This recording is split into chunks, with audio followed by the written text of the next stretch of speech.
بسم اللہ الرحمن الرحیم۔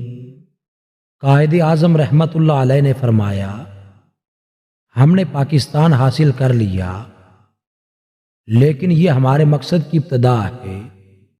ابھی ہم پر بڑی ذمہ داریاں ہیں۔ حصول پاکستان کے مقابلے میں اس ملک کی تعمیر پر کہیں زیادہ کوششیں صرف کرنی ہیں اور اس کے لیے قربانیاں بھی دینی ہیں۔ امید اچھی رکھو، لیکن تیاری برے حالات کے حساب سے کرو۔ مسلمان جھکنے کے لیے پیدا نہیں ہوا۔ اگر اسے جھکانے کی کوشش کی تو بابر بن جائے گا یا ٹیپو سلطان کی صورت میں نمودار ہوگا۔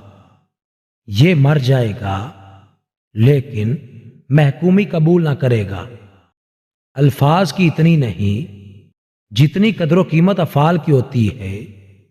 مجھے یقین ہے کہ جب پاکستان کے دفاع اور قوم کی سلامتی اور حفاظت کے لیے آپ کو بلایا جائے گا تو آپ اپنے اسلاف کی روایات کے مطابق شاندار کارناموں کا مظاہرہ کریں گے۔ مجھے یقین ہے کہ آپ پاکستان کے حلالی پرچم کو سر بلند رکھیں گے۔ مجھے یقین ہے کہ آپ اپنی عظیم قوم کی عزت و وقار کو برقرار رکھیں گے۔ ایک شخص بن کر نہ جیو، بلکہ ایک شخصیت بن کر جیو، کیونکہ ایک شخص تو مر جاتا ہے لیکن شخصیت ہمیشہ زندہ رہتی ہے۔